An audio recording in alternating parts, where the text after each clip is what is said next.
Alguém lembrou aí no chat? Muito pronto. Estamos gravando. Então, professora Maria Helena Cruz Pistori. Ai, ai. Eu preciso voltar ao começo. Vocês me desculpem, porque isso daqui não é simples, é minha primeira vez. Tranquilo. Bom, a tela do slide está... Vocês estão vendo a tela? Sim, sim. Sim? Então, sim. tá ótimo. Então, podemos começar. Quer dizer, então eu posso começar. Não é? Então, em primeiro lugar, vou falar da alegria desse convite e queria agradecer ao Lucas. Lucas é nosso companheiro na argumentação, nos estudos de argumentação.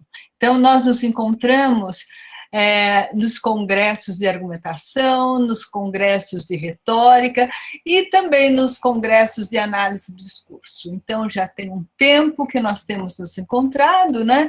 E trocamos figurinhas. O interesse do Lucas, pelo Bakhtin, né? E principalmente pela polêmica no Bakhtin, que ele utilizou bastante o conceito na tese de doutorado dele, né? E então, a partir daí, nós nos conhecemos e agora eu fico muito agradecida e honrada com esse convite para participar desse momento, um momento agradável, com que eu já vi muitos amigos, muitos colegas, muitos estudantes, e tem esse ambiente, eu diria, esse ambiente baiano gostoso, que começou com a música da Gabi. Muito obrigada, viu? Começamos, eu acredito que começamos muito bem, né? E eu espero, como disse o Lucas, numa das mensagens que trocamos, que tenhamos momentos bacanas, né? E vamos lá, né? Vou começar. O título é Análise Dialógica do Discurso, alguns aspectos metodológicos. Parece muito teórico, né? Mas vai ter uma parte de análise bem interessante, que eu acho. Eu gosto muito de fazer análise.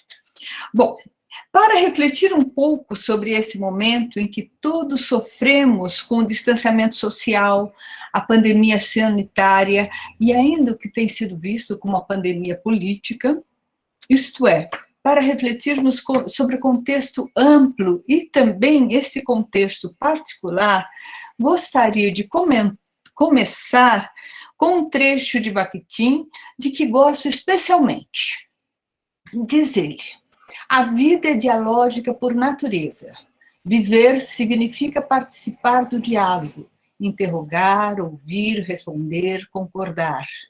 Nesse diálogo, o homem participa inteiro e com toda a vida, com os olhos, os lábios, as mãos, a alma, o espírito, todo o corpo, os atos. Aplica-se totalmente na palavra, e essa palavra entra no tecido dialógico da vida humana, no simpósio universal.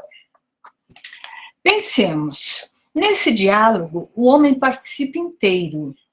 Assim, ainda que virtualmente, estamos aqui nesse nosso diálogo, aplicando-nos totalmente na palavra, parte do simpósio universal. Pois é assim que acontece a comunicação discursiva, com os olhos, os lábios, as mãos, a alma, o espírito, todo o corpo, os atos. Ainda que virtualmente, fazemos todos um esforço de empatia para que o eu de cada um de nós saia ativamente em direção ao outro para compreender, responder, avaliar. É esse o movimento que faço em direção ao auditório da Universidade Estadual de Feira de Santana, aos alunos de lá, né? E a outros que estão aqui me ouvindo. Nessa palestra, cujo objetivo final é a compreensão e possível aprofundamento do conhecimento relativo à obra de Mikhail Bakhtin e o Círculo, visando apresentar e exemplificar alguns aspectos metodológicos da análise dialógica do discurso. Por isso, aguardo as interações ao final da fala.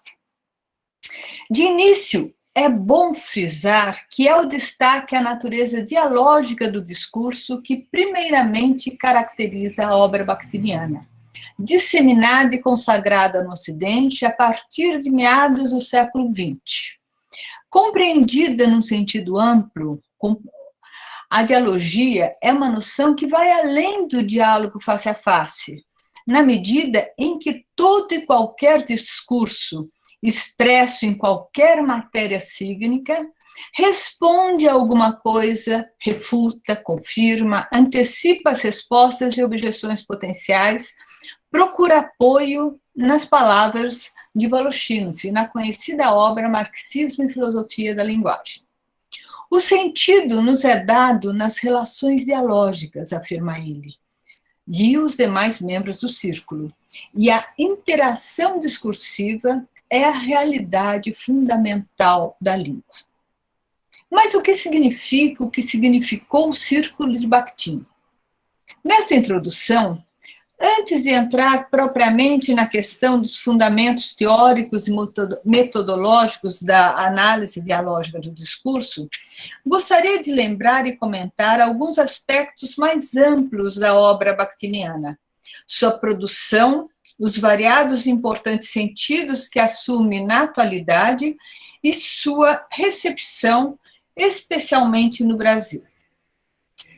Quanto à produção, o texto que leram os estudantes da Universidade de Feira de Santana, no livro organizado por Isabel Azevedo, o livro Práticas Dialógicas de Linguagem, já trata do que foi esse movimento, esse grupo de intelectuais russos que se reuniam para discutir teatro, filosofia, linguagem, religião, os temas daquele momento, a década de 1920, na União Soviética, e só mais tarde esse grupo de intelectuais foi conhecido como Círculo de Bakhtin.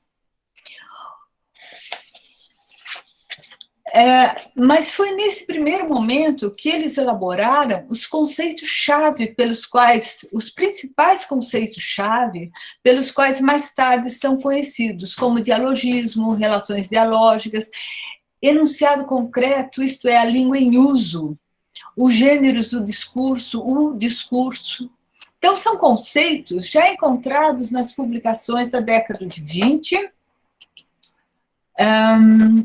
de Bakhtin, Voloshinov e Medvedev, em obras e ensaios, quase todas já traduzidas do russo para o português. Lembro também que os conceitos elaborados pelo grupo visam não apenas a compreensão da linguagem ou a compreensão da literatura.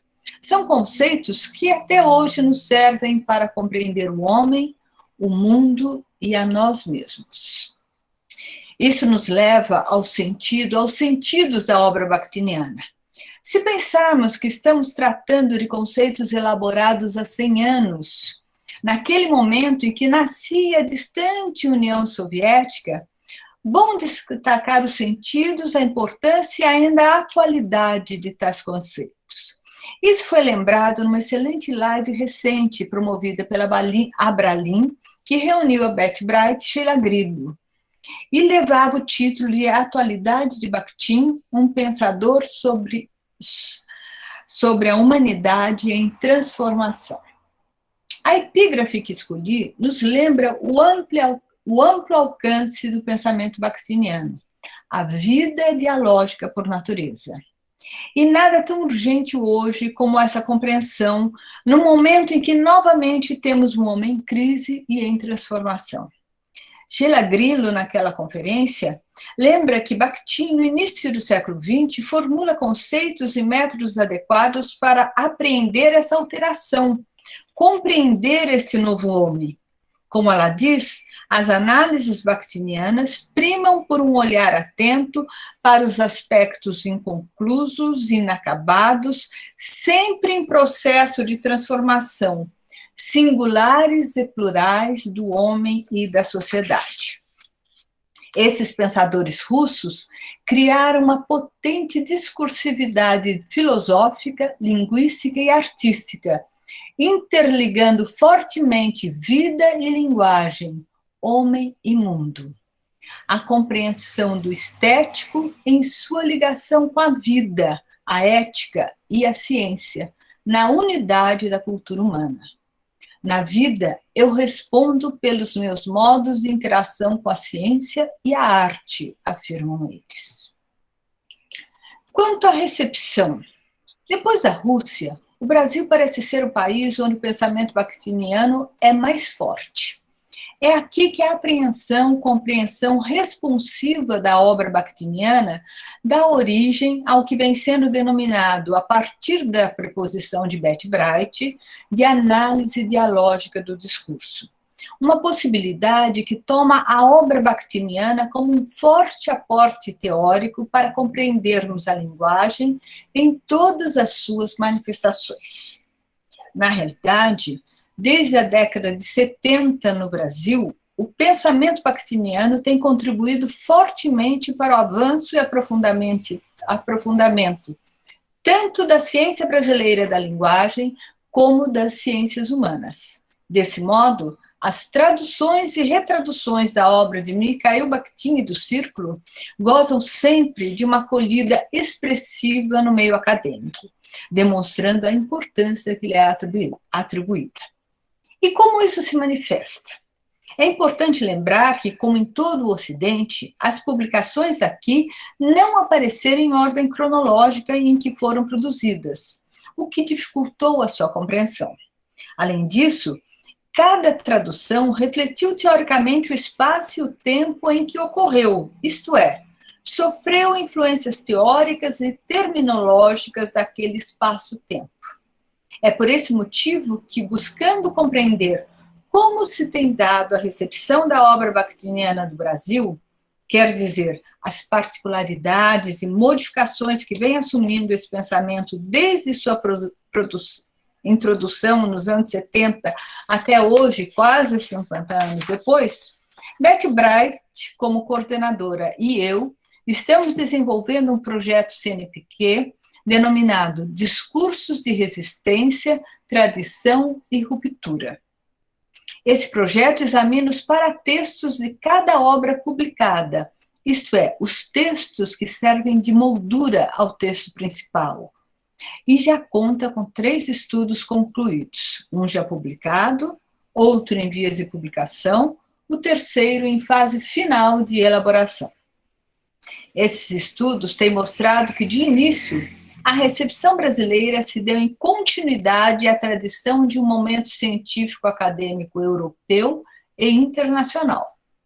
Com o passar dos anos, porém, nossos estudiosos passam a revelar a resistência, a co-criatividade e dialogicidade em novos modos de ler a obra bakhtiniana, específicos dos estudos da linguagem no Brasil atual.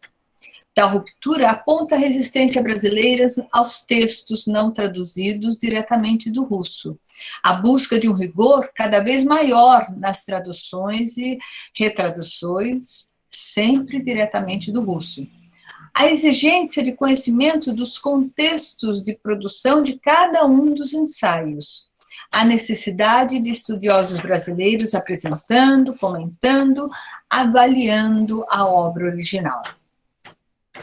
E após essas palavras introdutórias, passo a apresentação de alguns conceitos importantes para compreendermos os aspectos metodológicos com os quais pretendo trabalhar hoje na análise que vou apresentar a vocês logo a seguir, né? Análise de um enunciado concreto, de acordo com a teoria discursiva do Círculo. E começo com o conceito de discurso. Difícil dizer quais seriam os conceitos mais importantes, pois nenhum deles pode ser compreendido isoladamente. Nem gênero, nem dialogismo ou discurso, relações dialógicas, polifonia, bivocalidade, cronotopo, entonação apreciativa. Mas retomo 3 deles para essa análise, e são a noção de discurso, a de relações dialógicas, e especialmente a noção de gêneros do discurso. É sabido que o círculo se preocupa com o enunciado concreto, a língua em uso, não com o estudo de uma possível abstração do sistema linguístico, como fazia a linguística tradicional de Saussure. Não há oposição em relação a ela, mas ampliação, complementação. Vejamos como Bakhtin define o discurso em Problemas da Poética de Dostoiévski, a obra publicada em 1963, que retoma, revisa e amplia aquela de 1929, prestes a ser lançada em português em tradução direta do russo. Ao estudar a obra de Dostoiévski, no capítulo denominado Discurso em Dostoiévski, Bakhtin o inicia assim. Intitulamos este capítulo O Discurso em Dostoiévski, porque temos em vista o discurso, ou seja, a língua em sua integridade concreta e viva, e não a língua como objeto específico da linguística, obtido por meio de uma abstração absolutamente legítima e necessária de alguns aspectos da vida concreta do discurso. Mas são justamente esses aspectos, abstraídos pela linguística, os que têm importância primordial para os nossos fins. Mais adiante, tratando dos diferentes estilos, linguagens e dialetos sociais encontrados na obra de Dostoiévski, ele destaca que o importante quanto a esses diferentes estilos e linguagens é saber sob que ângulo dialógico eles se confrontam ou se opõem na obra, aspecto não abordado pela linguística. Esses aspectos não podem ser estudados sob um critério genuinamente linguístico, porque as relações dialógicas, embora pertençam ao discurso, não pertencem a um campo puramente linguístico do seu estudo, são extralinguísticas. Isto é, apontam para fora do discurso. Ao mesmo tempo, porém, não podem ser separadas do campo do discurso, ou seja, da língua enquanto fenômeno integral concreto. A esse novo campo de estudo, Bakhtin chama metalinguística. Quer dizer, vai além do linguístico, mas não o despreza.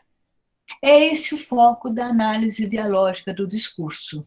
É assim que seus estudiosos compreendem os enunciados concretos sobre os quais se debruçam para analisá-los e compreendê-los, para sua leitura. É sobre as relações dialógicas que conferem sentidos ao discurso que nos detemos para compreendê-lo melhor e mais profundidade. Adiante, no mesmo texto, Bakhtin acrescenta algo extremamente importante para a compreensão do que sejam as relações dialógicas de acordo com o círculo. Ao se tornarem enunciado, convertem-se em posições de diferentes sujeitos expressas na linguagem. Posições, posicionamentos. Para entender essa questão de posicionamento, tomamos outra citação de Bakhtin, esta encontrada num conhecido ensaio, bem conhecido do público acadêmico, Os Gêneros do Discurso.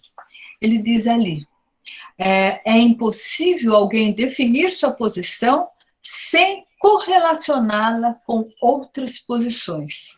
Por isso, cada enunciado é pleno de variadas atitudes responsivas a outros enunciados de dada esfera da comunicação discursiva. Variadas atitudes responsivas valorativas, é bom lembrar, né? E passo ao terceiro conceito importante para a análise que vou apresentar, o conceito de gêneros do discurso. Possivelmente, esse é um dos conceitos do círculo mais conhecidos, conceito presente na obra bakhtiniana desde a década de 1920, embora tenha se difundido especialmente por meio do ensaio Gêneros do Discurso, de 1951, que Mikhail Bakhtin redigiu entre 1951 e 1953, mas foi publicado em 1979 na Rússia, na coletânea Estética da Criação Verbal.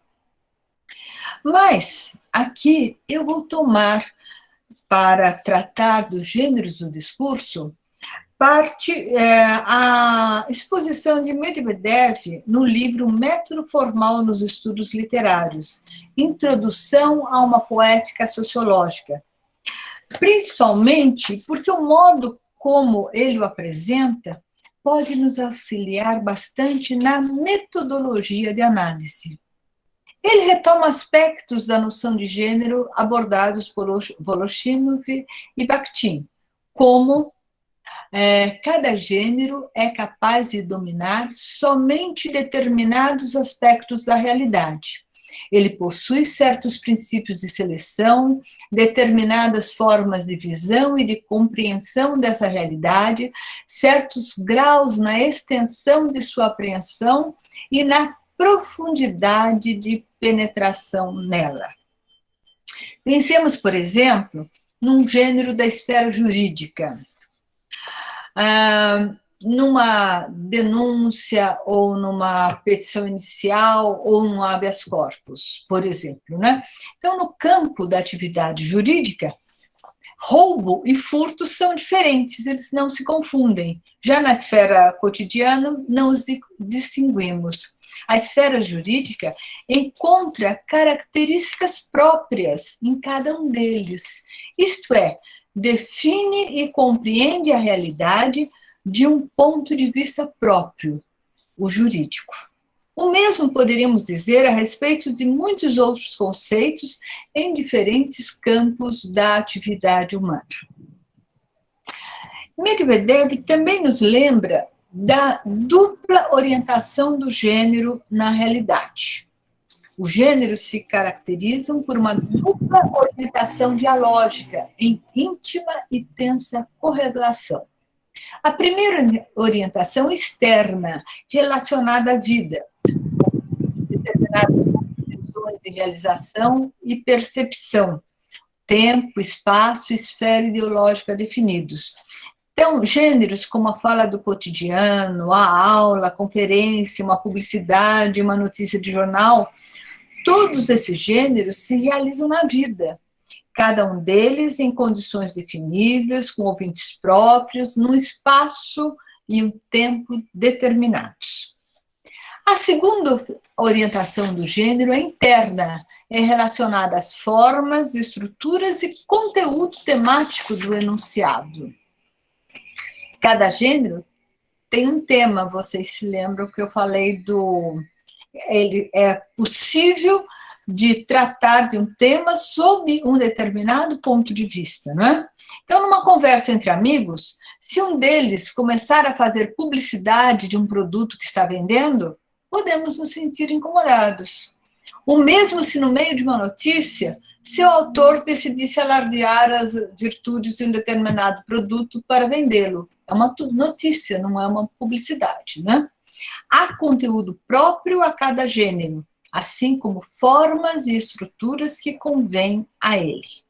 O conteúdo desta palestra, por exemplo, dificilmente se encaixaria num churrasco entre amigos. A noção de gênero, tal como exposta por Medvedev, vai nos auxiliar na metodologia de análise, como eu disse. Porém, sobre essa metodologia, poderíamos dizer que a leitura das próprias obras do Círculo nos permite perceber como analisam os objetos sobre os quais se detém, as mais das vezes a literatura, mesmo que eles não explicitem tal metodologia. Se tomarmos qualquer uma de suas obras, vamos perceber que esses autores sempre iniciam as análises por meio de um diálogo mais amplo com o contexto, geralmente comentando, criticando, aceitando parcialmente ou não o que já foi dito sobre aquele objeto, para, a partir daí, chegar às questões particulares sobre as quais vão se estender. No entanto, há um trecho de Marxismo e Filosofia da Linguagem, no capítulo sobre a interação discursiva, em que Voloshinov apresenta muito claramente uma metodologia de análise. Diz ele: a língua vive e se forma historicamente justo aqui, na comunicação discursiva concreta, e não no sistema abstrato das formas da língua, nem no psiquismo individual dos falantes. Disso decorre que a ordem metodologicamente fundamentada para o estudo da língua deve ser o seguinte: formas e tipos de interação discursiva em sua relação com as condições concretas, o contexto mais amplo em que elas se dão, né? E também o contexto mais próximo, são as condições concretas, né? Formas dos enunciados ou discursos verbais singulares em relação estreita com a interação da qual são parte, isto é, os gêneros dos discursos verbais determinados pela interação discursiva na vida e na criação ideológica. E, partindo disso, revisão das formas da língua em sua concepção linguística habitual. Então, chegamos à análise, né? Escolhi um enunciado verbo visual, que dialoga muito claramente com o enunciado que analisei no artigo que os estudantes de Feira de Santana devem ter lido, uma publicidade da Benetton. Então, naquele artigo, eu analisei a publicidade da Benetton. Agora estou propondo a análise da segunda imagem. Vamos considerar os enunciados concretos como discursos que apontam para o objeto a que se referem, para o contexto e também para o discurso do outro. Lembremos, o diálogo é premissa da interação discursiva e é proposto pelo analista, pelo leitor, pelo destinatário, o professor, quando for o caso. Será ele que vai ajudar os alunos a ver quais diálogos podem ser propostos na observação e compreensão do enunciado em estudo. À primeira vista, olhando as duas imagens, a primeira alvo daquele artigo, observamos, sobretudo, um diálogo de concordância entre elas, em termos de conteúdo temático. Ambas apresentam um posicionamento favorável à igualdade social entre negros e brancos. Certo é que na primeira publicidade da Benetton, o discurso bivocal dá lugar a uma segunda voz, discordante. Essa igualdade e essa união estão polemizadas. O diálogo polêmico se mostra exatamente na forma como ambas as crianças estão caracterizadas. A branca como um anjo, a negra um demônio, o bem e o mal. O discurso bivocal surge inevitavelmente sob as condições da comunicação dialógica. E nesse primeiro caso, o discurso do outro, isto é, o discurso do preconceito e da discriminação, influencia de fora para dentro o objeto, texto e imagem, numa polêmica velada que se concretiza na imagem das crianças.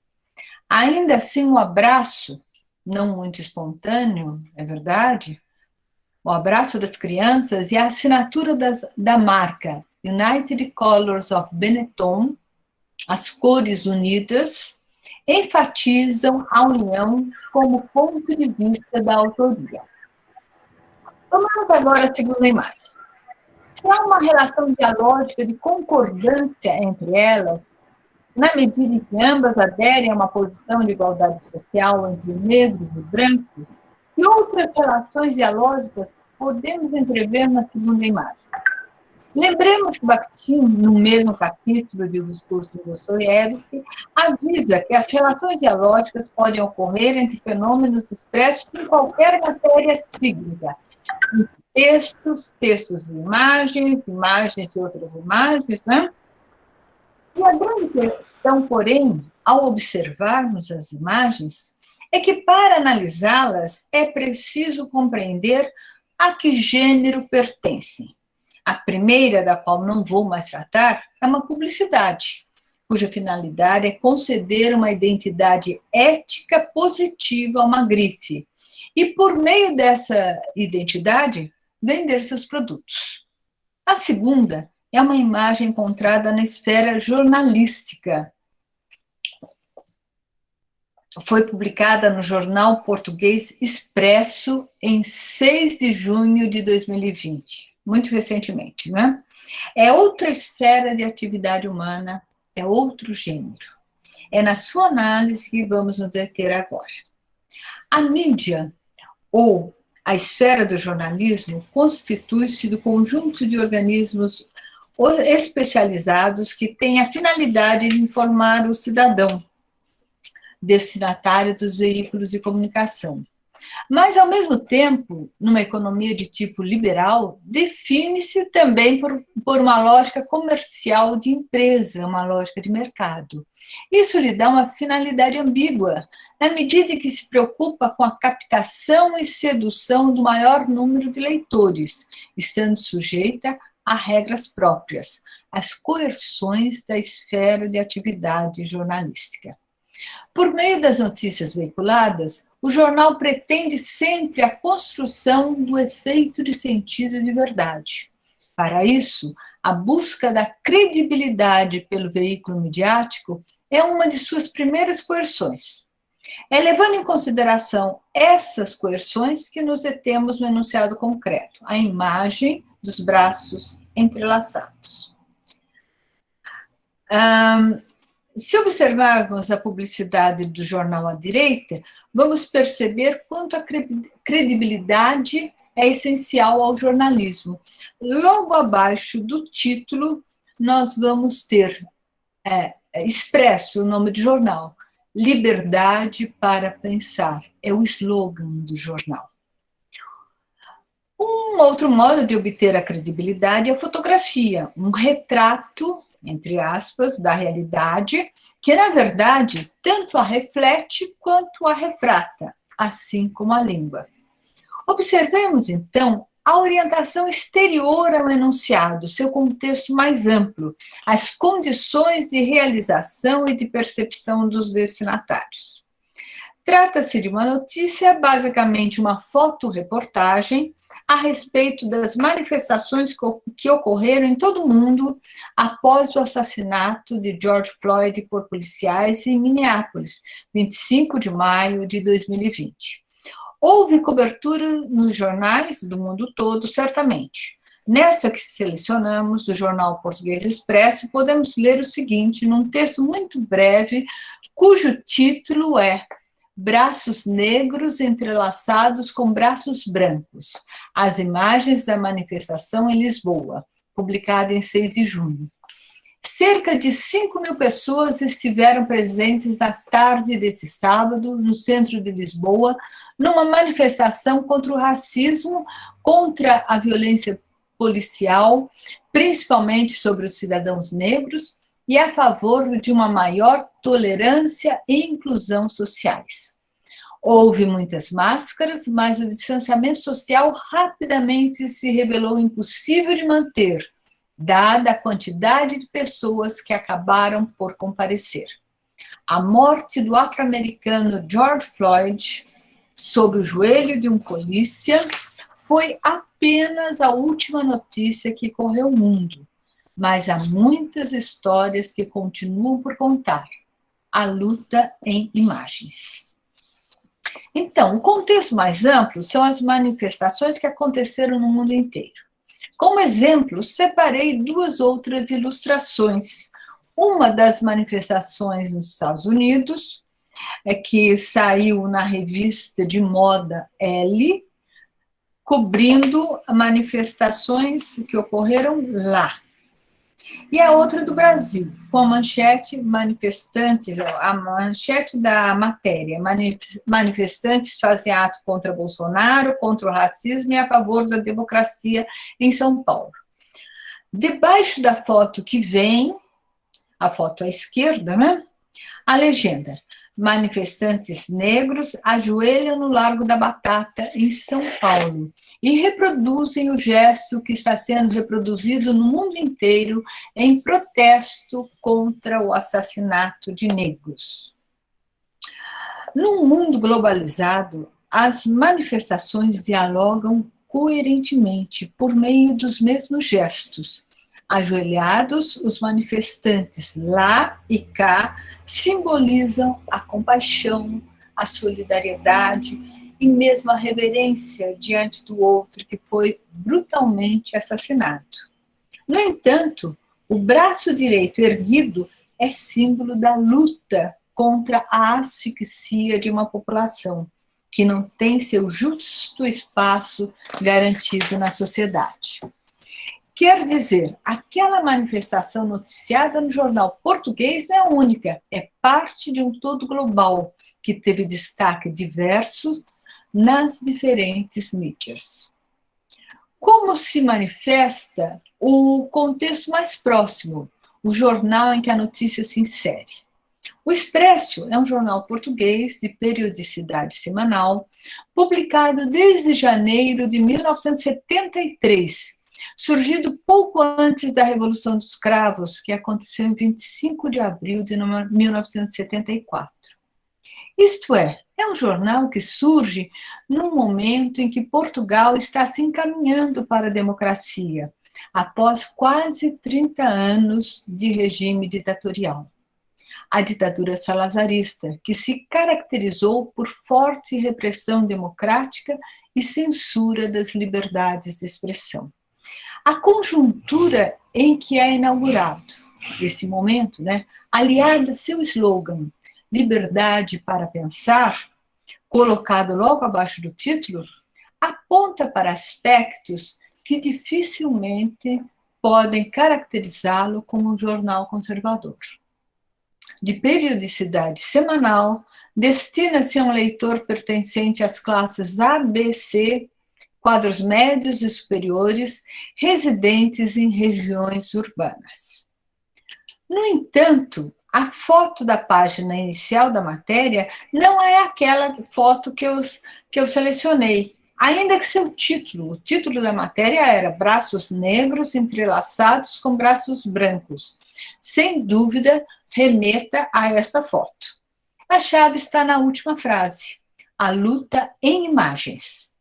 O fotojornalismo insere um modo bastante comum de apresentação da reportagem, constitui-se um recurso de apresentação da notícia, texto e imagem, que não cabe no jornal impresso.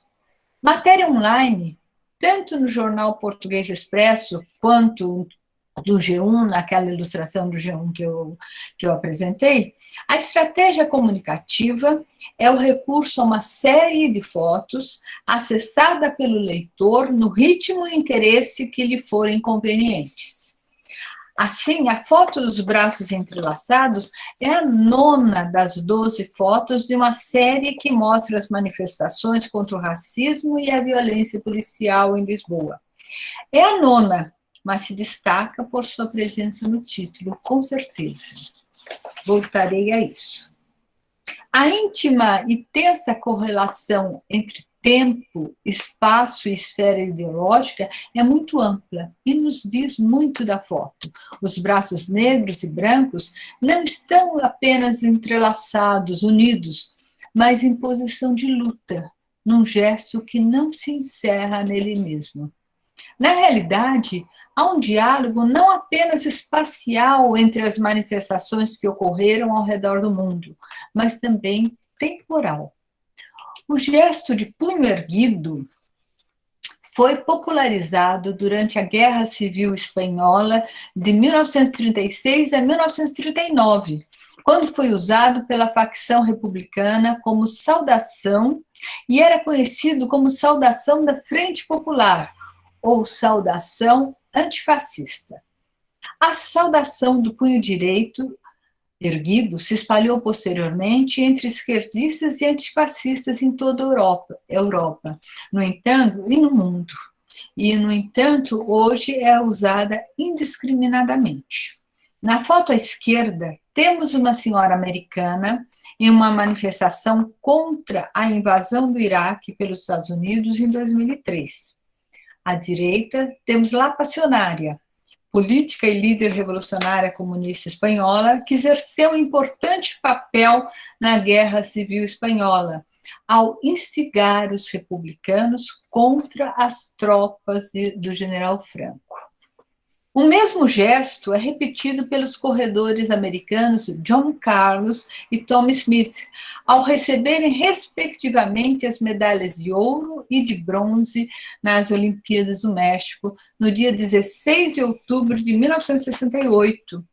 Durante a execução do hino americano, eles abaixam a cabeça e erguem o punho, como um protesto contra a discriminação e ausência de direitos civis para todos nos Estados Unidos, num silêncio que se torna ensurdecedor. A partir do conhecimento desses diálogos, o gesto da foto ganha novos sentidos e torna-se mais rico, pois os braços que se entrelaçam dão um sentido de união e coerência à já longa luta em favor da igualdade social. O eco das lutas sociais passadas contra a exclusão social e a favor da igualdade entre todos os cidadãos, a favor da paz e contra a violência, é ouvido e repetido por meio dos gestos de luta. É mais uma luta a ser travada, mas também é continuidade de outras já travadas e que ainda precisam ser vencidas. A orientação interna do enunciado se relaciona tensamente com a externa. É importante notar como, tal como numa performance dramática, os personagens da foto se harmonizam e se destacam pelas cores que vestem. O negro se veste de negro, camisa e boné. O branco, de cores claras. O fundo mostra uma parte das 5.000 pessoas noticiadas no texto, multidão que pode ser conferida na foto de capa da notícia e também em várias outras das 12 fotos. Ética e estética se juntam ao mostrar os azulejos azuis dos sobrados da rua Lisboeta. Observamos também que o texto é breve, texto e imagens competindo igualmente pela atenção do leitor. Nas palavras de Voloshenov, a situação integra o enunciado como uma parte necessária de sua composição semântica, do seu sentido, né? E a apreciação se faz a partir das condições reais da vida, que geram o caráter partilhado das avaliações. O fato de os falantes pertencerem à mesma família, profissão, classe ou outro grupo social e, por fim, à mesma época. Nas fotos, temos mais do que o fato de pertencerem a uma mesma classe ou a um mesmo grupo social. E, por fim, o caráter partilhado das avaliações dá-se em torno da noção de cidadania, da injustiça relativa à desigualdade no tratamento de negros e brancos, da condenação ao racismo e à violência policial, principalmente sobre os cidadãos negros, e a favor de uma maior tolerância e inclusão sociais, como afirma o texto inicial da notícia. A apreciação social expressa na fotoreportagem mostra o caráter partilhado das avaliações. E aqui podemos afirmar que jornal, como instituição, e manifestantes compartilham a mesma avaliação, expressa na escolha do título da matéria e no próprio sentido de luta retratado em imagens. O título se configura como uma réplica dialógica contra o racismo, a violência policial, principalmente sobre os cidadãos negros, e a favor de uma maior tolerância e inclusão sociais, conforme o texto da notícia. O destinatário, aquele público leitor urbano das classes ABC, pode ainda se juntar ao jornal e aos manifestantes ao constatar que a morte do afro-americano George Floyd sob o joelho de um polícia foi apenas a última notícia que correu o mundo, mas há muitas histórias que continuam por contar. Nesta frase, na primeira oração, destaca-se o apenas, que introduz a informação de que a morte de George Floyd é apenas a última notícia que correu o mundo, seguida coerentemente da frase que se inicia com o operador argumentativo mas, cujo conteúdo prevalece. Há muitas histórias que continuam por contar. É um discurso bivocal de orientação única. Autor, o jornal, instituição e jornalistas, fotógrafos, se juntam aos personagens da manifestação. Estão lado a lado. O jornal não é neutro. E a análise poderia ainda continuar, talvez com a proposição de novos diálogos que aprofundasse a leitura do texto e das imagens deste enunciado concreto. Mas paro por aqui. Sabemos todos da importância da leitura do mundo e da leitura dos livros, dos textos verbais e também dos verbovisuais, como este que analisei.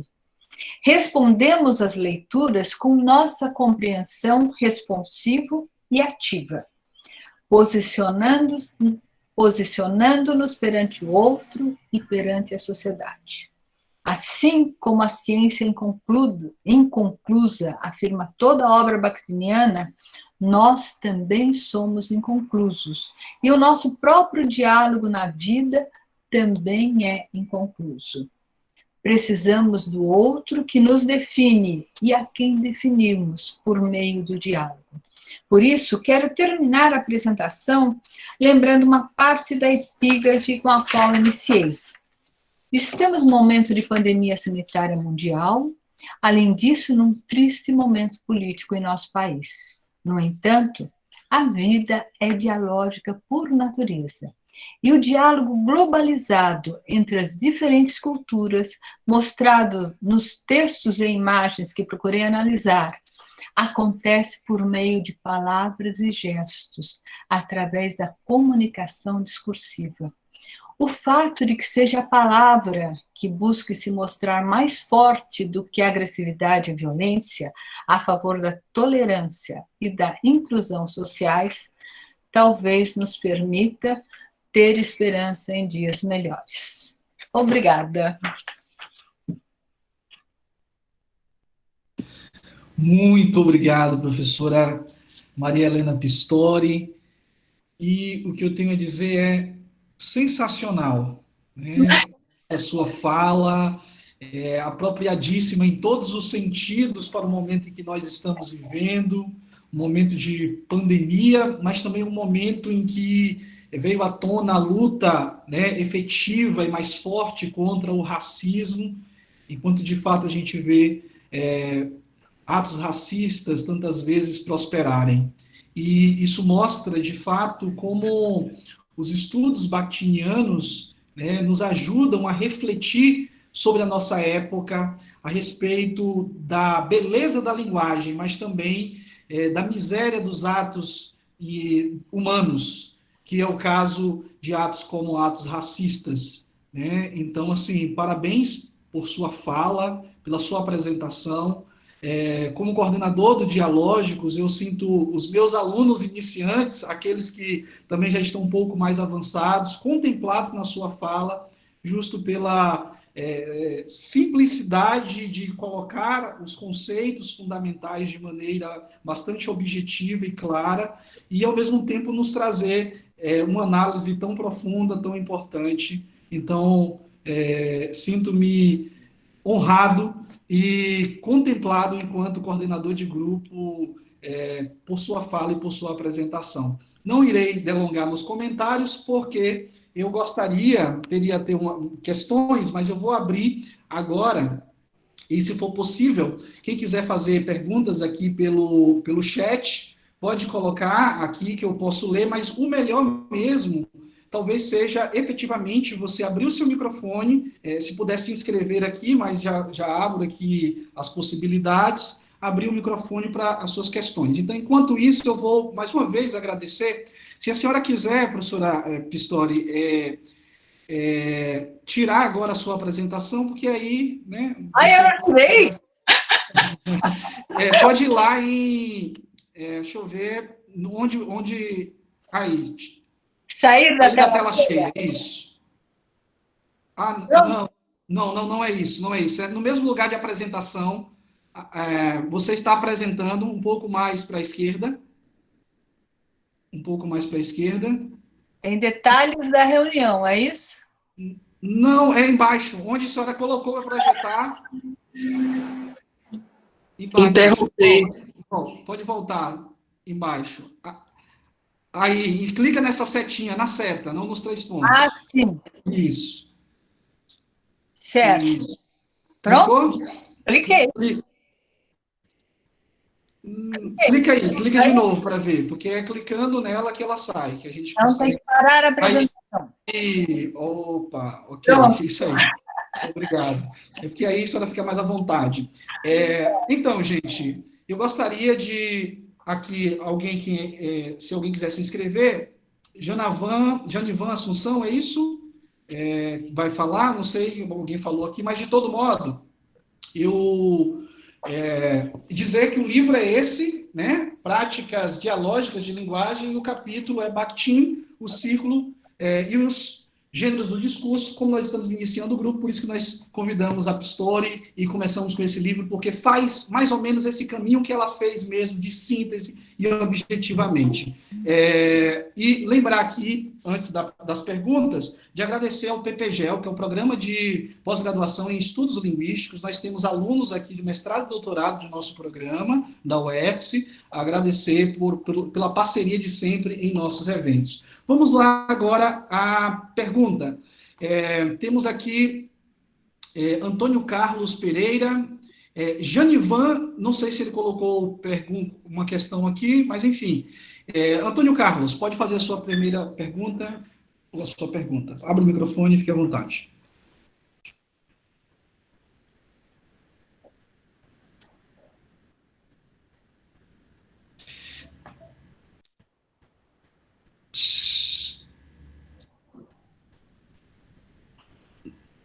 Seu microfone não está indo, não está saindo som, Antônio Pereira.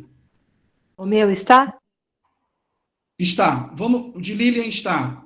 Antônio, ajeita seu microfone e já já você volta. Sempre posso falar? Pode falar, pode falar. Bom, em primeiro lugar, eu queria cumprimentar a professora Maria Helena, grande amiga, muito grande amiga, pela sua palavra, pela sua apresentação magnífica, que eu gostei muito, um assunto contemporâneo, um assunto que nos remete à falta da dignidade, do respeito ao ser humano. E eu queria colocar para a professora Maria Helena, se nos estudos dela, se nas observações que ela faz, a gente não poderia introduzir esse conhecimento já logo nas primeiras séries do ensino fundamental. O que ela pensa a respeito disso? Porque eu, como professora que fui, sou aposentada, sempre penso na carência do nosso conhecimento dessa linguagem oculta, vamos dizer assim, né, subliminar, que nós enxergamos. Se ela acha, ou se ela já pensou, se ela já leu alguma coisa a respeito dessa inclusão nas primeiras séries do ensino fundamental. Obrigada. Bem, Lilian, obrigada pela pergunta, pela presença, muito gostoso dialogarmos novamente. A Lilian fez faculdade junto comigo. Outro dia, faz um... Outro dia. Então, eu não tenho muita certeza de quando deveria ser introduzida essa questão do diálogo, como que perceber, para que se percebesse que a linguagem é dialógica, não é?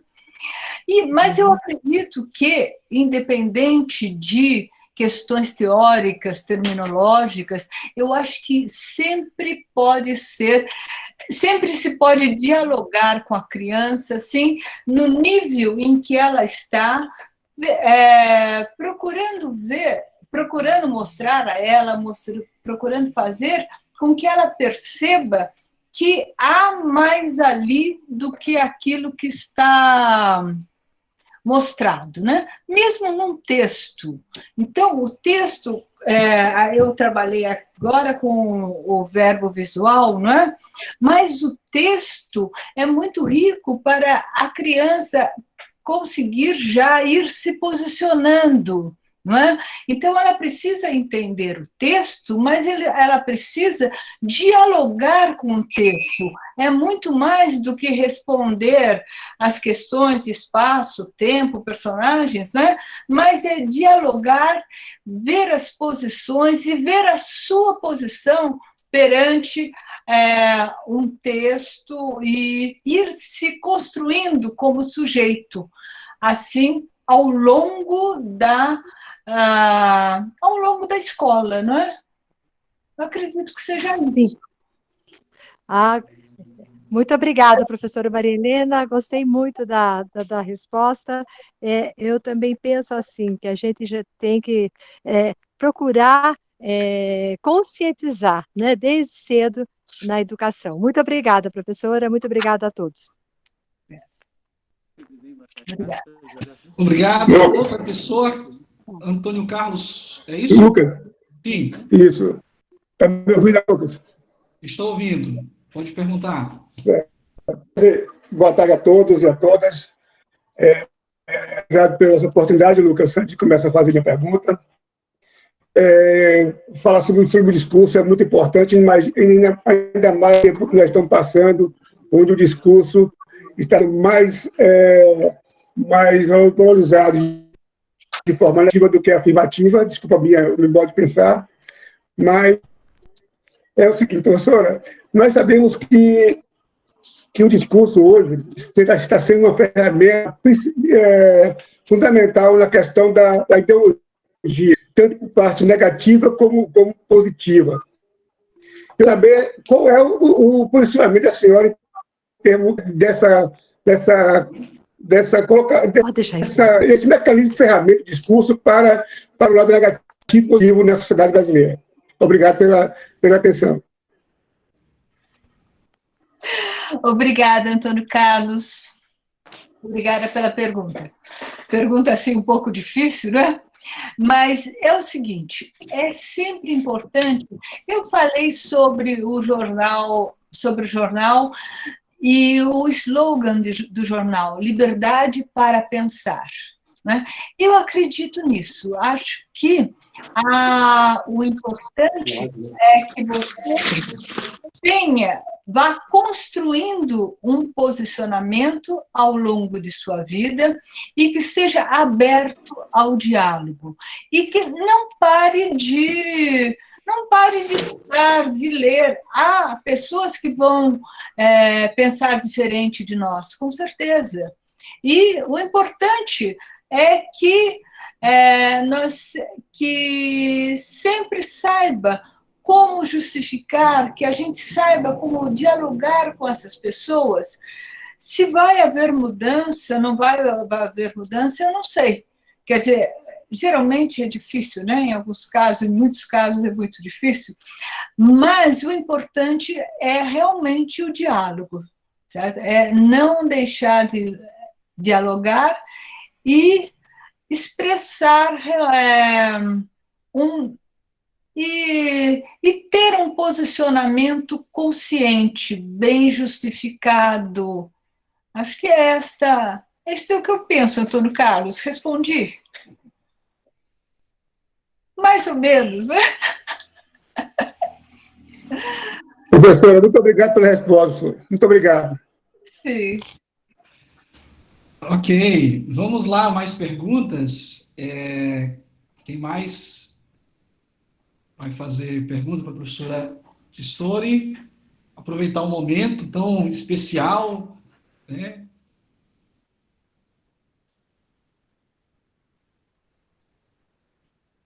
Mais alguém? Eu queria agradecer a presença da Cecília Goulart também, que eu não havia visto de início, né? A Lineide, que você falou, que você apresentou no início, ela foi orientadora do doutorado, a Beth do pós-doutorado, né? Então, é gostoso ter aqui as minhas mestras, as minhas colegas, e estar com os estudantes, né? Posso dizer alguma coisa? Pode sim. Adail, meu amigo. Sobral. Então, tu citou uma coisa do Medvedev que eu adoro, né? Eu gosto muito. A ideia do gênero como leitura de mundo, né? Fala um pouco disso, de leitura de mundo, como o gênero vê certa parte da realidade de um dado ponto de vista. Tá claro, mas eu acho que tu pode explorar com esses teus exemplos maravilhosos aí. Então, Adail, é importante, né? Cada gênero é capaz de expressar alguns dados da realidade, não o todo da realidade. Então, eu tratei aqui de 2 gêneros. Então, algo que cabe na publicidade é aquilo que cabe no jornalismo, algo que cabe num romance, algo que cabe numa conversa entre amigos, né? São gêneros diferentes e o tema é diferente, a estrutura é diferente, de cada um dos enunciados vai ser diferente, né? Então, se você pensar no campo de atividade jornalística, não é?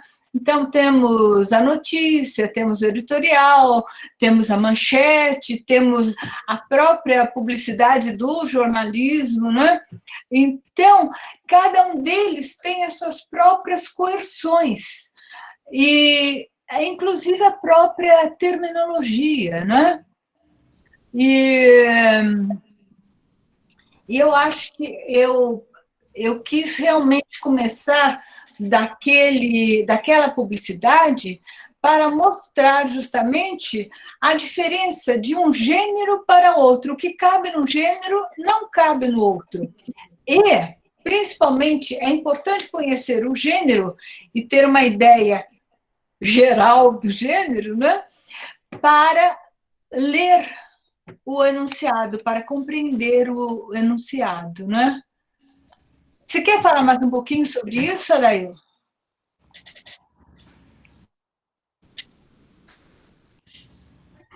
Não, eu achei ótima a tua ideia de mostrar de que maneira, né?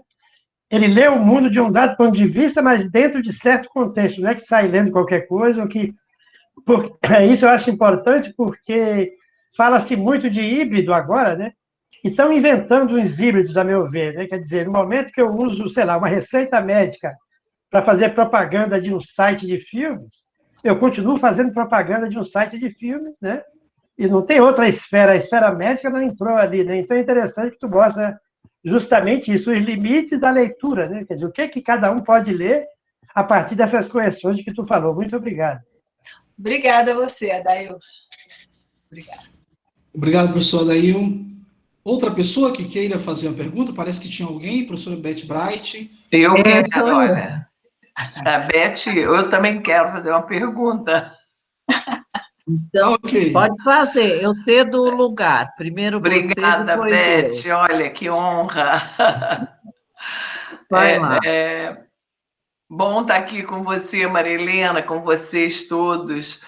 Mas uma questão que me chamou a atenção e que chama atenção sempre em sala de aula, né, quando a gente está trabalhando com essa fundamentação bakhtiniana, e que apareceu aí quando você coloca as 2 imagens, né, da Benetton e a outra do jornal, você fala da Benetton, você fala, essa é uma publicidade, o gênero publicidade, e esse aqui é da esfera jornalística, né?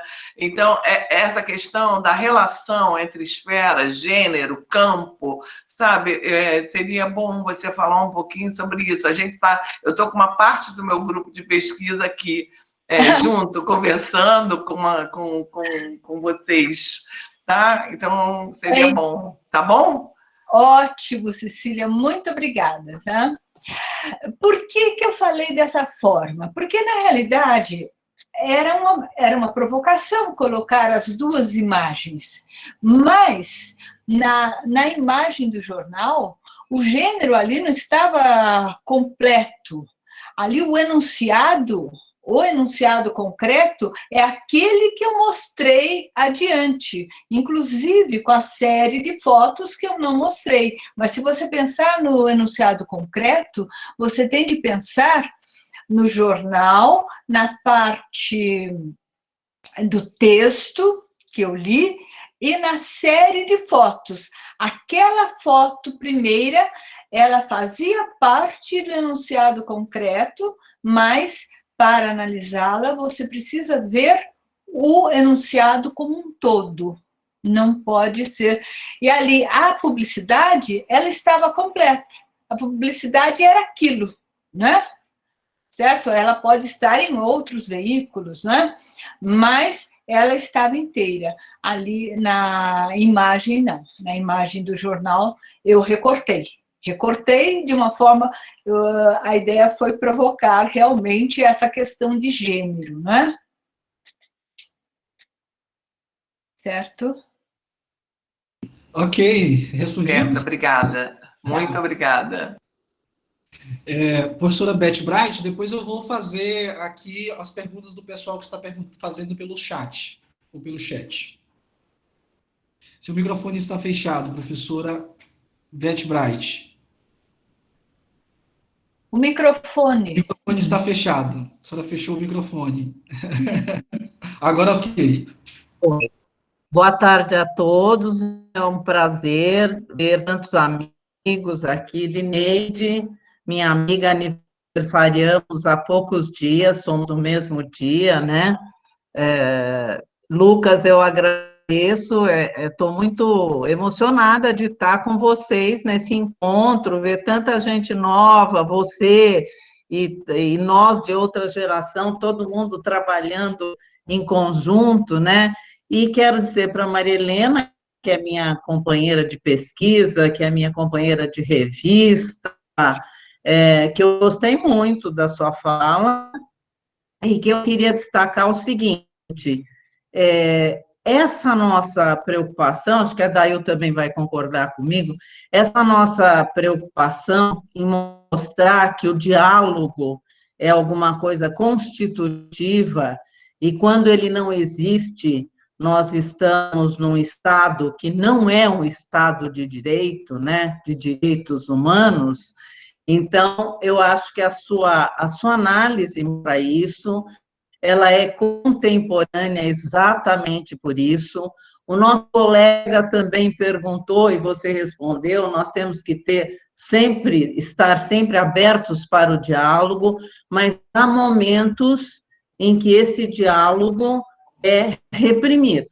Então, eu acho que isso aconteceu na época que o Círculo, né, viveu e criou sua obra, não é por acaso que eles trabalharam o dialogismo, que era alguma coisa que não existia naquele momento, né? E agora também, eu acho que é de uma pertinência essa sua análise, olhando o enunciado concreto no sentido amplo, né? Com quem essas mãos dialogam, com quem essas lutas dialogam, então, em que séries discursivas nós nos inserimos, eu acho que também porque nesse momento, né, essa nossa necessidade de diálogo, inclusive nessa forma, que é uma forma nova para nós, né? A gente se vê assim, todo mundo. Eu, por exemplo, antes do semestre começar a ser assim, todo mundo me conhece, eu sou uma pessoa que eu não tenho Facebook, porque eu não gosto, eu não tenho. Mas agora, de repente, essa é a nossa forma de diálogo. A gente se encontrar com o pessoal de Feira de Santana, da Bahia, né, Laura, enfim. Mas vejam, é também no momento que nós estamos cobrando diálogo, que é um momento em que o diálogo também está muito ameaçado. Então, parabéns pela escolha, né, do seu corpus aí de análise, porque ele tem tudo a ver com essa constituição humana da linguagem também, mas ele tem muito a ver com a ameaça que nós estamos sentindo, né, pela falta de diálogo em vários setores. Em primeiro lugar, do Ministério da Saúde. Em segundo lugar, do Ministério da Educação. Em terceiro lugar, de todos os ministérios militares. Eu, como sou de uma época que foi militar e dura, eu me arrepio, né? Então, parabéns, Marilena. Era isso que eu queria dizer. E obrigado, Lucas, por essa tarde. Muito obrigado, professora. Obrigada. Obrigada, Beth. Então, gente, de fato é um momento assim que assim mais esplêndido do que a gente esperava, né? Esse encontro de tantos pesquisadores do dialogismo, né? Do Bakhtin, e assim realmente a gente está muito grato, muito feliz por isso nesse novo momento, né? Que chama-se desse novo normal. Então, ok, vamos lá. Eu vou à pergunta aqui. Eu vou então fechar, depois abrir só para mais uma ou duas perguntas do público aqui. Quem já fez aqui, me parece que já tem muitas perguntas, não sei se eu vou conseguir todas, mas vamos pela ordem. Renata Machenzan, não é isso? Professora, ela pergunta assim, poderia falar um pouco do modo como você relaciona o dialogismo e a retórica? Essa era uma pergunta que eu iria, né, estou dando tempo, mas como já foi feito, então, vou complementar, já que é um dos seus estudos, né, e do meu também, eu faço uma relação entre a análise tão chamada de análise dialógica da argumentação, esse foi o meu doutorado, e foquei na polêmica. Então, fale para a gente, complemento aqui a pergunta da professora Renata, esse trabalho com retórica, inclusive citei textos seus, né, que faz essa relação entre o Bakhtin e a retórica. Fale para nós, porque nosso grupo também quer saber um pouco disso. Obrigada. Obrigada, Renata. Deve ser a Renata Marquesan, não é? É assim que pronuncia, Marquesan. Ok. Então,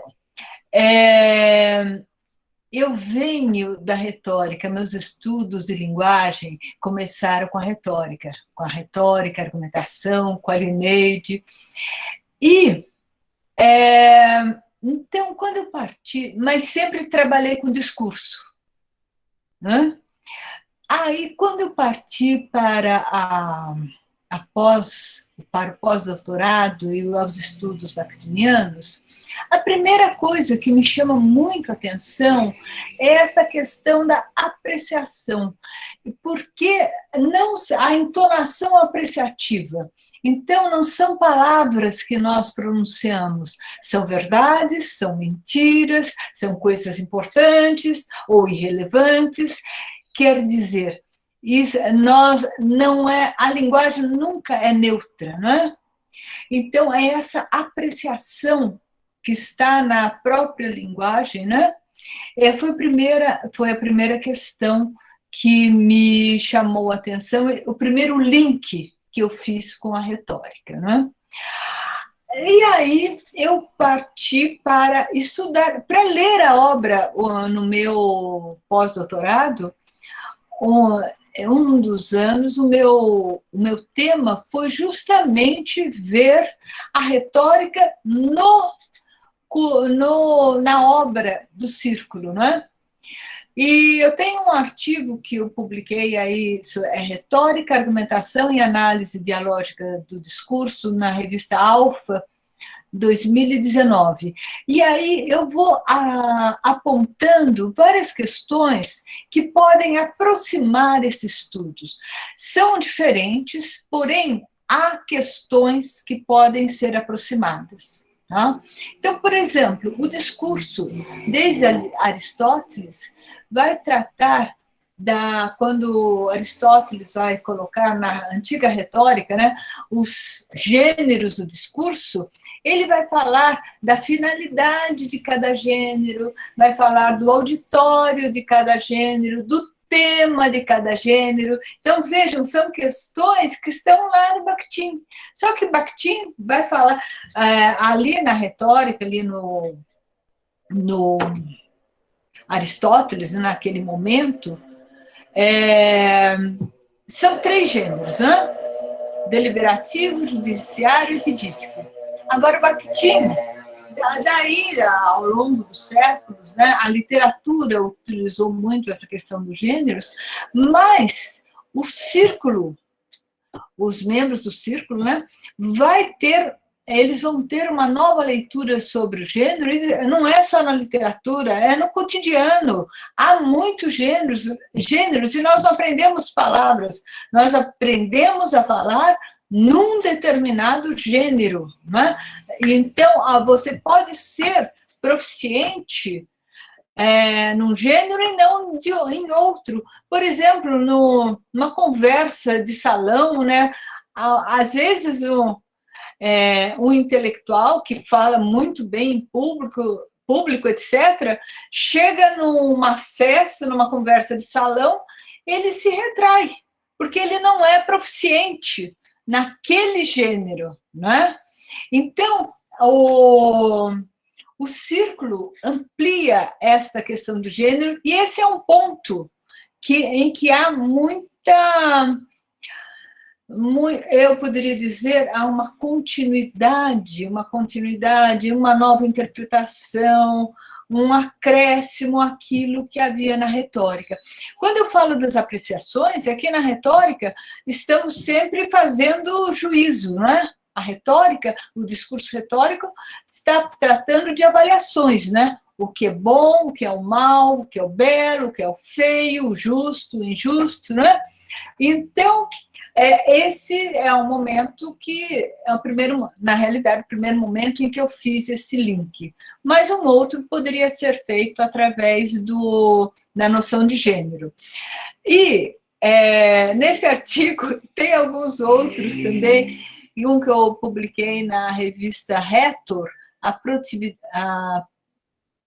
Mikhail Bakhtin e Retórica, um diálogo produtivo, possível e produtivo. Quer dizer, também faz essa ligação entre a retórica e o Bakhtin. Então, é alguma coisa que eu tenho estudado, e que, na realidade, a retórica é minha primeira paixão. E o Bakhtin e a teoria do círculo compete muito. Ficam assim, as duas, mas elas se complementam. Em termos de paixão, elas estão assim, competindo, mas estão sempre muito presentes aqui, no modo como eu vejo a realidade, os enunciados e tudo mais. Mas Bakhtin partiu também da retórica, né? Também leu e trabalhou com retórica. Ah, sim, isso. Bakhtin, se você vê muitas menções à retórica em Bakhtin, e muitas menções pejorativas, muitas vezes pejorativas, né? Por quê? E aí eu vejo que Bakhtin, a retórica é muito estruturada, não é? E Bakhtin vai trabalhar com a linguagem, vai se interessar por momentos da linguagem que não são que produzem textos menos estruturados, não é? Então, Rabelais, então, são momentos em que ele acaba negando a retórica. Ele aceita parte, né? Ele diz, a retórica poderia nos ajudar, né? Mas a retórica, ele vê a retórica muito estruturada, eu diria assim. Acho que quadrada, talvez, eu não sei. É a visão dele. Mas se você lê o todo da obra, você vê que nós podemos ver a retórica de uma forma mais aberta, e não apenas o bom e o mal, né? Porque parece que há essa dicotomia, que o Bakhtin se opõe. E isso valoriza até o trabalho, né? Eu sempre fiquei pensando, quando eu te vi apresentar, que trabalho que ela tem para conciliar essas coisas, né? Como é que ela trabalha com isso. Isso aqui é interessante, é um trabalho monumental, fantástico. Obrigada, Dail. Obrigada. Bacana. Inclusive, eu já tinha falado para ela que em um outro momento nós iríamos a convidar para falar especificamente de argumentação, né, dessa relação mais específica, que eu lhe compreendo perfeitamente, Maria Helena, porque também eu iniciei pela retórica, embora conhecesse o Bakhtin, e a gente, né, eu adoto um termo que fala assim, a retórica ela tem vestígios dialógicos, e é por isso que eu falo de trazer um olhar mais aprofundado dialogicamente para a retórica, sobretudo a partir do Perelman, ou do Perelman, como alguns chamam, mas é isso, né? Muito obrigado. Gente, acho que tem algumas perguntas, a gente não vai conseguir realmente trabalhar todas, embora a gente esteja no conforto de nossas casas, né? Mas, assim, vou fazer aqui mais uma pergunta, se alguém aí quiser, eu vou abrir só mais uma, né, para o auditório. Posso, a Lilian? Posso? Lilian? Oi, Lilian. Posso encerrar Sim, o assunto? pode. Eu só queria colocar para a professora Maria Helena que ela colocou duas fotos, né? A foto da propaganda Benetton, das duas crianças abraçadas, e o abraço dos adultos naquele jornal cotidiano de Portugal. A minha colocação, ela enfatizou muito a posição do braço. Ela enfatizou colocando aquela senhora da Espanha com o mesmo gesto. E isso remeteu a gente para tantos gestos, inclusive que nós fizemos na nossa vida, na trajetória da nossa vida, quando a gente queria colocar alguma questão. A minha proposta para a professora Maria Helena é a seguinte: na retórica, o que o gesto, o que a visão, o que o visual entra como elemento na retórica? Obrigada, Lilian, mais uma vez. Entra sim, porque a retórica, quando você constrói o discurso retórico, não é? Então, Barthes dizia assim que construir o discurso é como você coloca as palavras numa máquina, segue aquelas regras, e aí tem o resultado, é o discurso. Parece que é assim. Não é exatamente assim, né? Mas a retórica são várias operações. Então, tem a inventio, que é a descoberta das provas, a dispositio, que você organiza essas provas, a elocutio, que você organiza e feito o discurso, dá um acabamento ao discurso, e agora essas duas últimas, né? A axio, aí você trata o discurso como um ator. Tá? Então, a retórica, na antiguidade, era oral, predominantemente oral, né? Ou praticamente só oral, e você precisava decorar o discurso, saber, não é o decorar assim palavra por palavra, né? Mas você precisava saber falar o discurso, decor, e os gestos todos, havia muitos gestos codificados. Então, era o gesto, era o visual todo. Então, Cícero fala de como você deve mexer com a túnica para seduzir o auditório. Então, é muito complexo essa questão. É isso que o Bakhtin está falando nessa epígrafe. Você fala com o corpo inteiro. Os lábios, os olhos, os atos, você fala por completo. Isso também estava na retórica, né? A entonação também estava na retórica, né? Então, havia uma codificação na entonação, nos gestos. E sobre retórica, a Lineide está aqui na minha frente, é difícil falar muito sobre retórica aqui na frente dela. Mas eu acho que basicamente é isso aí, Lilian. Excelente, excelente. Professora Lineide, fique à vontade. Mas como é que eu faço para poder falar aí que eu não participo? Já está falando. Ah, já estou falando para todos? Já, para todos. Ah, tá bom, eu estava ansiando mesmo falar alguma coisa. Olha, nós estamos assim, dá para se ver, não na interdisciplinaridade, que esta envolve tudo, mas na transdisciplinaridade, né? E esses passos de uma para outra são quase que automáticos, porque as coisas formam um só conjunto, né? E o que eu gostaria de dizer é que essa dialogia está na base de toda e qualquer comunicação, né? Ela va de soi-même, né? Ela está ali presente, né? E a Maria Helena acabou de falar da axio, né? Das partes que entram na enunciação do discurso, na pronunciação, como era chamada, né? E esses elementos todos pertencem ao sentido também, né? Os gestos, voz, dinâmica, tudo isso está ali, né? Então, conviria pensar numa retórica móvel, né? Hoje, há excelentes grupos que trabalham com isso. Eu começaria falando do grupo U de Liège, né? Com Klinkenberg e todos os do grupo, né? Inclusive da retórica visual que eles fazem.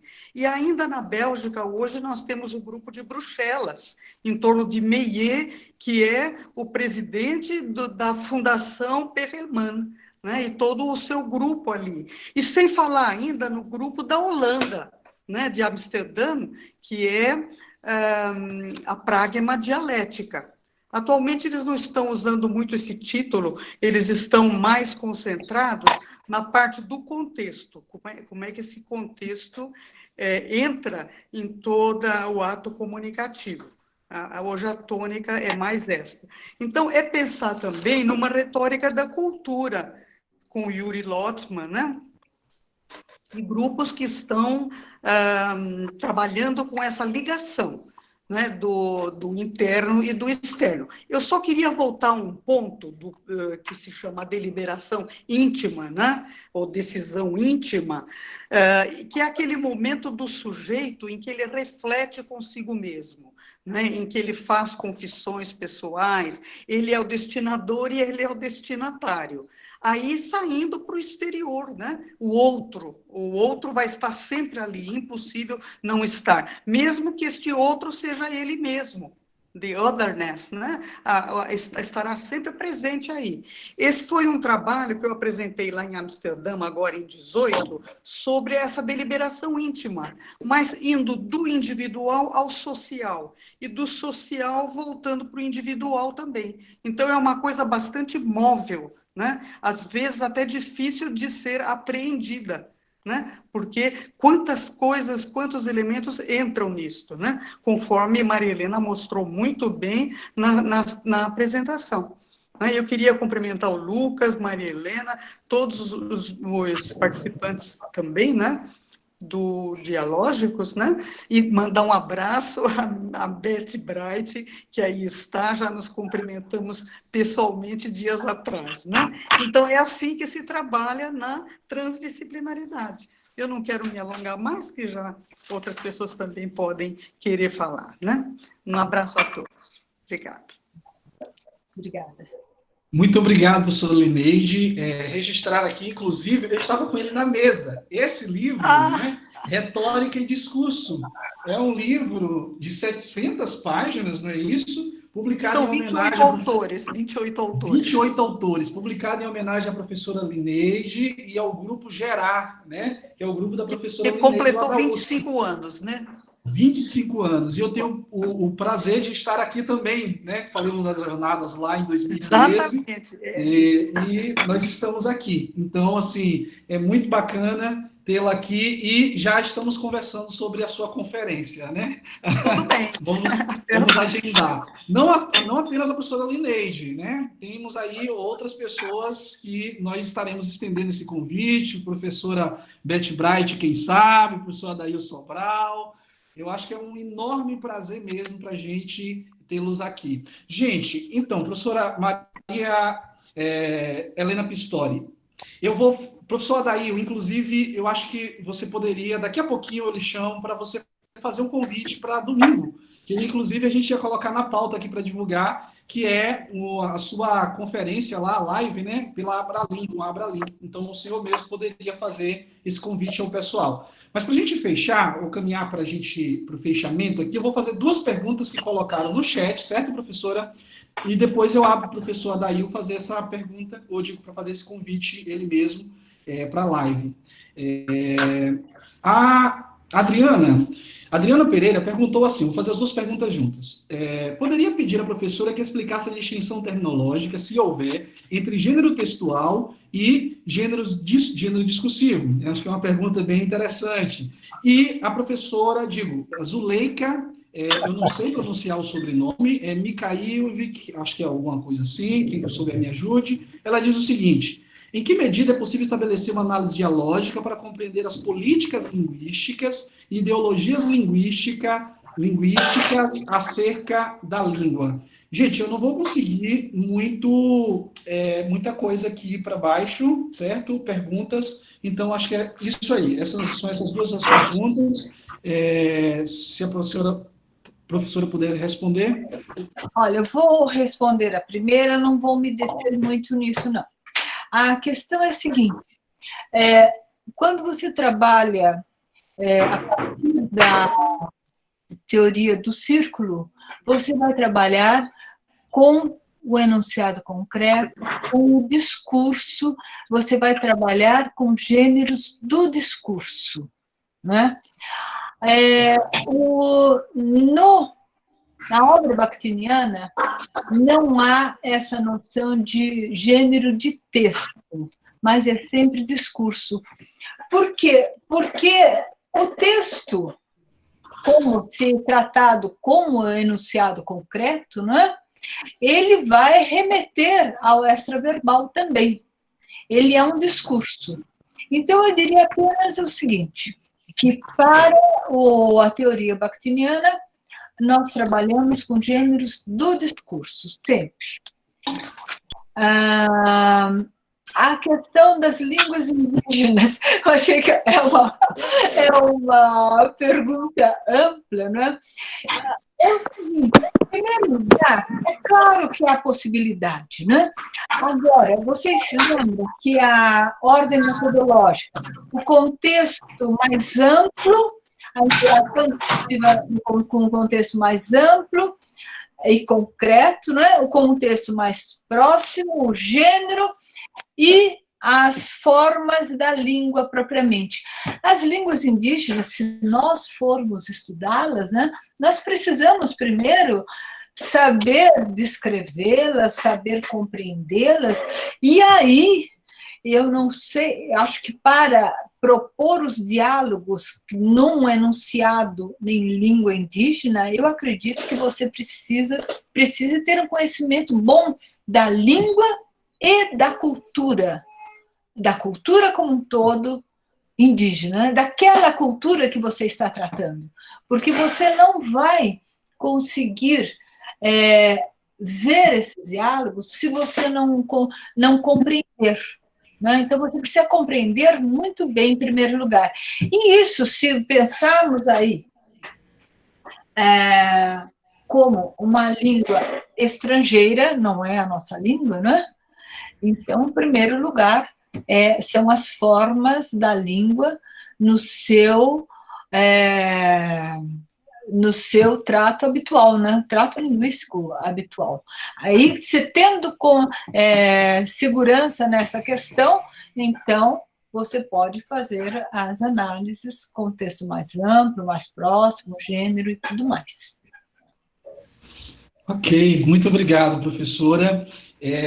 Eu vou, então, o professor Adail estar aí? Eu vou agradecer... Sim, para a gente só fechar, então pode fazer o convite e já a gente fecha com a professora Maria Helena Pistori. Então, nós fomos agraciados, né? Obrigado pela oportunidade. Nós fomos agraciados, nós do Grupo de Estudos Bakhtinianos, né? Ivete Bright, Sheila, Renata, Pedro, Fátima, Maria Helena e todos, com várias oportunidades de falar, né? A Beth e a Sheila fizeram uma agora, recentemente, né? inauguraram o mês para nós, no dia 1º, né, que nos criou grande responsabilidade. E agora, no dia 19, às 19 horas, na Abralinha ao vivo, nós vamos falar de um ponto de vista prático, né, trabalhar um pouco, falar sobre ética, sobre a situação presente, mas também ver a questão do contexto filosófico de Bakhtin. Só alguns aspectos, porque não dá tempo de tratar, mas pelo menos nós vamos tentar levantar questões para ficarem circulando por aí, né? Resposta, eu acho que a gente não tem muita, mas provocações nós temos bastante.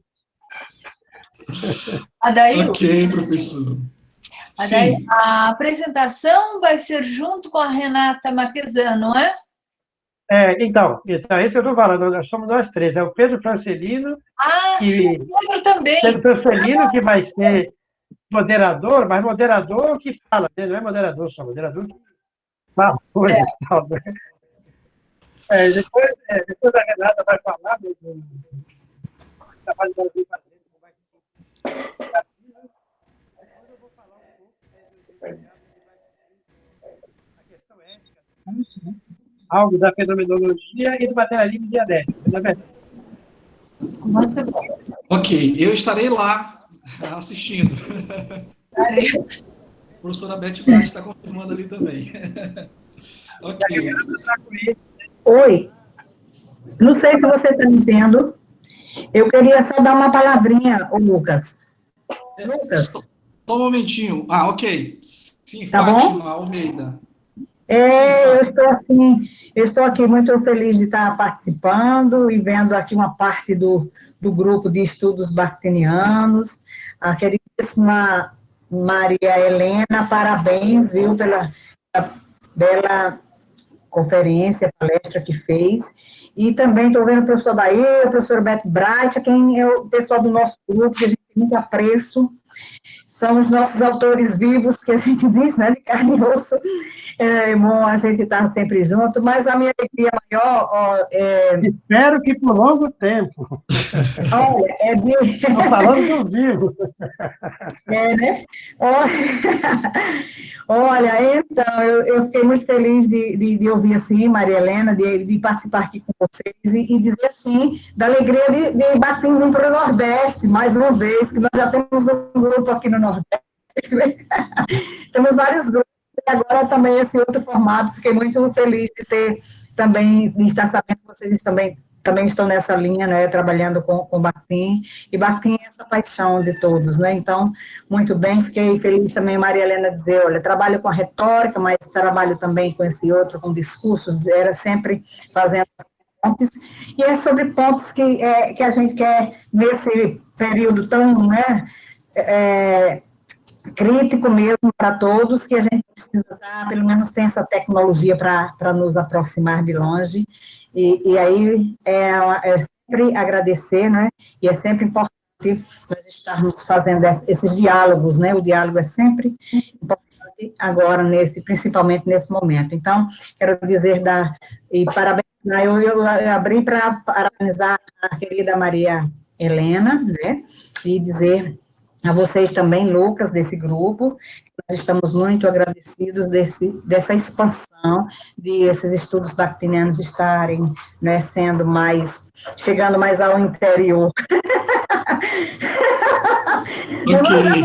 Não vai estar chegando mais ao interior, eu sou de João Pessoa, viu, eu sou Fátima Almeida, sou do programa de pós-graduação da Universidade Federal da Paraíba, viu, nós temos também um grupo, uma linha de pesquisa em estudos, né, bakhtinianos. Inclusive, nós vamos falar também, quarta-feira, vamos falar exclusivamente sobre isso no programa. O programa fez um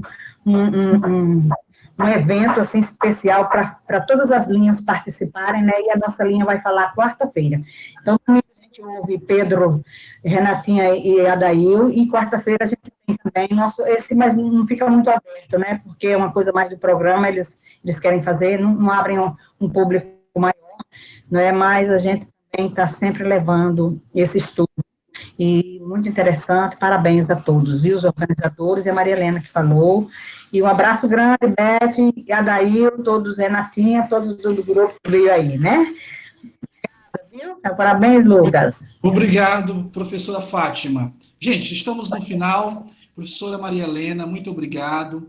eu gostaria de, assim, a gente vai disponibilizar, professora, essa gravação por e-mail. Todos aqui que solicitaram, eu vou deixar mais uma vez o meu e-mail aqui, nsilva2@ufs.br, mas eu mando aqui. Vocês me peçam essa gravação que eu vou enviar para todos que me pediram, porque eu preciso autorizar e-mail por e-mail. Mas eu vou fazer uma proposta, depois eu converso com a professora. A gente tem um canal, eu tenho um canal no YouTube de discurso, que é Discursividade. E nós estamos pensando em disponibilizar essa palestra. Se for o caso, eu vou conversar com a professora Maria Helena depois, lá no YouTube. Mas a gente pode avisar melhor isso nas redes sociais, inclusive no nosso Instagram, @dialógicos. Quem tiver Instagram, vai lá, que a gente vai estar sempre atualizando. E se vocês tiverem eventos, mande para o nosso Instagram também, que nós ajudaremos a divulgar os eventos aí. Professora, muito obrigado, Maria Helena Pistori. É um prazer, sempre é bom revê-la e ouvi-la, porque nós nos acompanhamos aí em muitos eventos. Então, agradecer de verdade suas palavras finais. Obrigada mais uma vez, Lucas, e a todos vocês que acompanharam a palestra, fazendo perguntas e dando oportunidade para que nós refletíssemos um pouco, né, sobre a vida e o homem, o diálogo que estão presentes aqui, né, sempre presentes. Então, muito obrigada. Muito obrigado. Nós estaremos encerrando em 3 minutinhos, gente. Se puder esperar, a gente tem uma música e alguns avisos finais por Felipe Lisonjeado.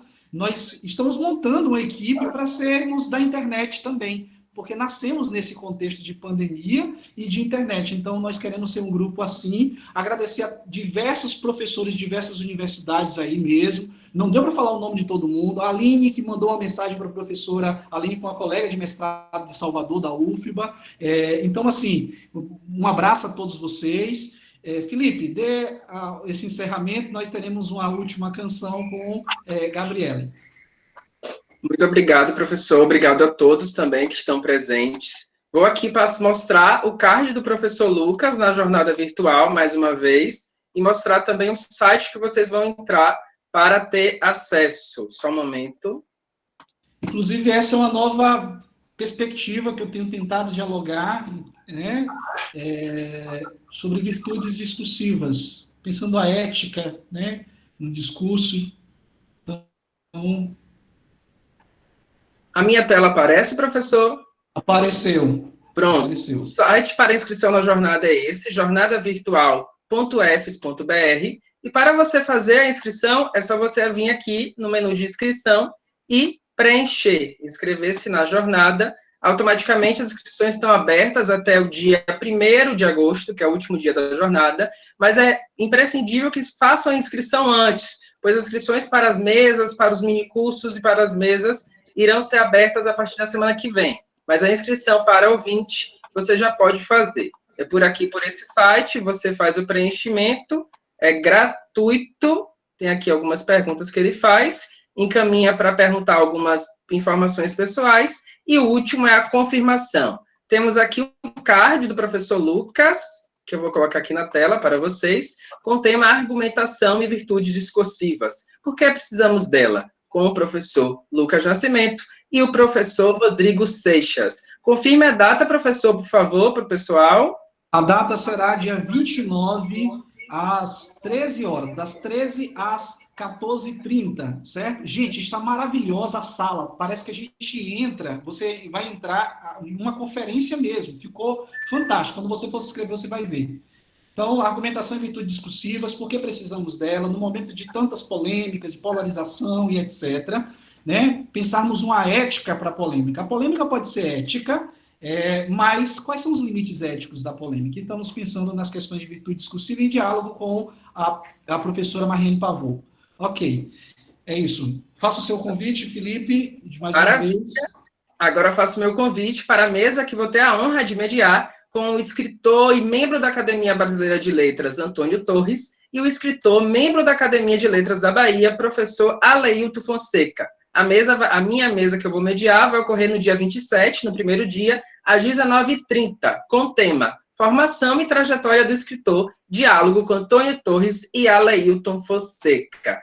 Para mais informações, entre no site da UFES e também pelo Instagram. Agora, eu acho que a minha apresentação acabou, né? Vou convidar a Gabriele Araújo para encantar com a arte e finalizarmos esse evento de maneira imperdível e impecável. Vamos lá, vamos terminar com fé. Queria agradecer também, enquanto integrante do Dialógicos, pela oportunidade do encontro. Vamos lá, da maneira mais baiana possível. Meu e-mail está aqui do lado, só um aviso. É o último que eu enviei. Pode ir lá, Gabriel. Quer repetir? lnsilva2@ufs.br.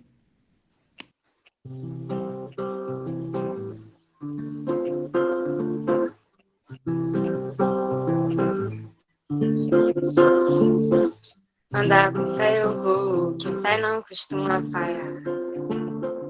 Andar com fé eu vou, que fé não costuma falhar. Andar com fé eu vou, que a fé não costuma falhar. Andar com fé eu vou, que a fé não costuma falhar. Que a fé tá na mulher, a fé tá na cobra coral. Oh, num pedaço de pão. A fé tá na maré, tá na lâmina de um punhal. Oh, na luz, na escuridão. Andar com fé eu vou, que fé não costuma falhar. Andar com fé eu vou, que a fé não costuma falhar. Andar com fé eu vou, que a fé não costuma falhar. Andar com fé eu vou, que a fé não costuma falhar. A fé tá na manhã, a fé tá no anoitecer. Oh, no calor do verão. A fé tá viva e sã, a fé também tá pra morrer. Oh, triste na solidão. Certo ou errado até, a fé vai onde quer que eu vá. Oh, a pé ou de avião. Mesmo a quem não tem fé, a fé costuma acompanhar. Oh, pelo sim, pelo não. Andar com fé eu vou, que fé não costuma falhar. Andar com fé eu vou, que fé não costuma falhar. Andar com fé eu vou, que fé não costuma falhar. Andar com fé eu vou, que a fé não costuma falhar. Obrigada, gente. Até o próximo encontro. Gente, muito obrigado. Dia 31 teremos reunião do nosso grupo. Quem não faz parte ainda, fique atento ao Instagram.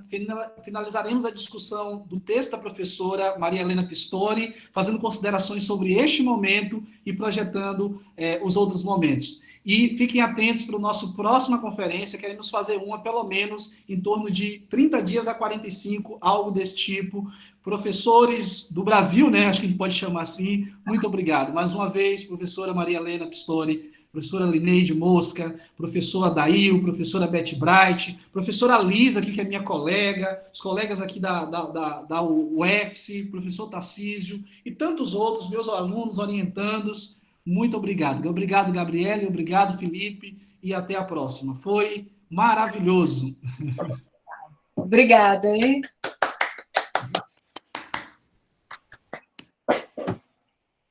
Que bom, foi muito bom. Você falou muito bem, tranquila. O pessoal gostou. Foi legal.